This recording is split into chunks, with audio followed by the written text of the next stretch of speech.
Assalamualaikum warahmatullahi wabarakatuh. Perkenalkan, nama saya Zulfa Aulia Hoirunisa dari kelas 10 IPA 2 nomor absen 36. Saya akan menerangkan peran kimia dalam kehidupan sehari-hari. Yang pertama, apa sih ilmu kimia itu? Ilmu kimia adalah ilmu yang terkait dengan kehidupan sehari-hari atau gejala-gejala alam. Tetapi masih banyak orang menganggap bahwa kimia itu hanya ada di laboratorium saja. Padahal para ahli menerangkan segala sesuatu yang ada di alam ini adalah ilmu kimia.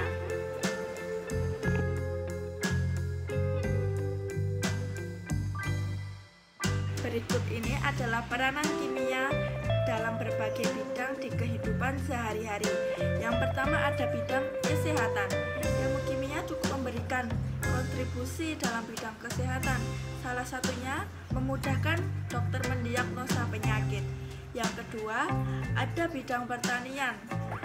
Contohnya, analisis kimia dapat memberikan informasi tentang kesuburan tanah, dan dengan data tersebut petani dapat menentukan tumbuhan yang kekurangan zat. Ketiga, ada bidang industri.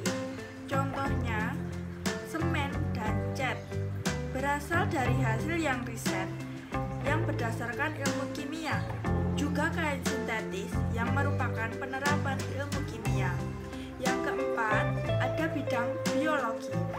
Proses-proses yang terjadi pada makhluk hidup memerlukan penjelasan kimia. Contohnya, kita perlu memiliki pengetahuan tentang struktur, sifat senyawa dari karbohidrat, air, dan lain-lain untuk mempelajari tentang fotosintesis. Yang kelima, ada bidang arkeologi. Contohnya adalah penentuan umur fosil dengan menggunakan radioisotop karbon 14.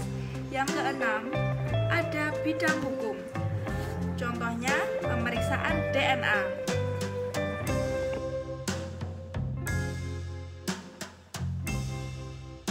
Berikut ini adalah hasil-hasil atau produk kimia yang banyak digunakan. 1. Bahan bakar. 2. Ada produk rumah tangga yang berupa sabun, pasta gigi, deterjen, pestisida, dan lain-lain.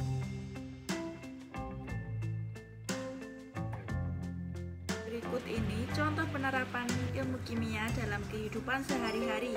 Yang pertama, ada kimia menjadi elemen penyusun dalam tubuh kita. 2. Kimia dapat menjelaskan emosi kita. 3. Kimia dapat menjelaskan mengapa kita menangis ketika memotong bawang. Pernahkah kalian berpikir ketika kita memotong bawang, kita meneteskan air mata? Itu semua juga terjadi karena konsep kimia. Setelah kita mengiris bawang, asam sulfenat terbentuk dari asam amino sulfoksida. Asam sulfenat bertanggung jawab atas gas volatil propanteniol es oksida yang merangsang produksi air mata di mata kita. Yang keempat, kimia berperan dalam produksi makanan. Tumbuhan menghasilkan makanan untuk diri mereka sendiri melalui fotosintesis yang merupakan arti reaksi kimia. Hewan juga melepaskan energi untuk melakukan aktivitas dalam sehari-hari melalui reaksi kimia pernapasan yang serupa. Yang kelima, ada peran kimia dalam warna-warni buah dan sayuran. Peran kimia juga ada dalam makanan yang kita makan, terutama pada buah dan sayuran. Aneka buah dan sayuran memiliki warna yang variatif karena mengandung jenis khusus dari senyawa kimiawi yang bernama karotenoid. Yang keenam, ada kimia berperan dalam membuat makanan mengembang. Baking soda adalah agen ragi yang efisien. Penambahan soda kue ke dalam roti sebelum dipanggang menyebabkan produksi pada karbon dioksida yang akhirnya kondisi inilah menyebabkan roti mengembang. Yang ketujuh, ada kimia berperan dalam pembuatan pengawet makanan. Pengawet makanan kimia tidak hanya mencegah pertumbuhan bakteri, virus, jamur, tetapi juga menghambat oksidasi lemak yang bertanggung jawab untuk membuat makanan-makanan penyik. Yang kedelapan, kimia berperan dalam proses pencernaan. Ketika kita memasukkan makanan ke dalam mulut, sejumlah reaksi kimia yang berguna dimulai di saluran pencernaan kita. Air liur mengandung enzim amilase yang bertanggung jawab untuk memecah karbohidrat. Parut memproduksi asam klorida.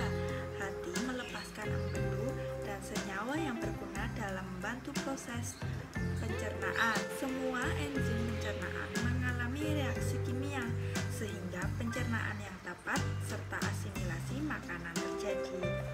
Yang kesembilan, kimia berperan dalam menjelaskan mengapa besi berkarat. Seiring waktu, peralatan yang terbuat dari besi mulai mengembangkan lapisan tipis berwarna oranye atau coklat yang disebut karat. Karat besi adalah jenis reaksi oksidasi. Atom-atom dalam besi logam mengalami oksidasi dan reduksi yang menyebabkan karat. Yang ke-10, kimia peran dalam menjelaskan mengapa es mengapung. Kimia memegang penjelasan mengapa es mengapung, sementara sebagian besar zat lainnya tenggelam ketika membeku. Es mengapung karena pada sekitar 9% lebih sedikit daripada air cair. Dengan kata lain, es membutuhkan ruang sekitar 9% lebih banyak daripada air. Yang ke-11, kimia berperan dalam menjelaskan mengapa langit berwarna biru. Sebuah objek berwarna karena cahaya yang dipantulkan.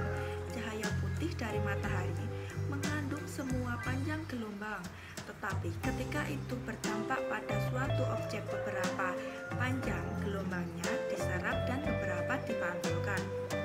Warna biru langit dapat dijelaskan mengingat fenomena yang disebut hamburan Rayleigh yang terdiri dari hamburan cahaya oleh partikel yang jauh lebih kecil dan panjang gelombangnya. Efek ini sangat kuat ketika cahaya melewati gas. Sekian materi dari saya. Jika ada salah kata, saya mohon maaf. Wassalamualaikum warahmatullahi wabarakatuh. Tetap semangat belajar ya.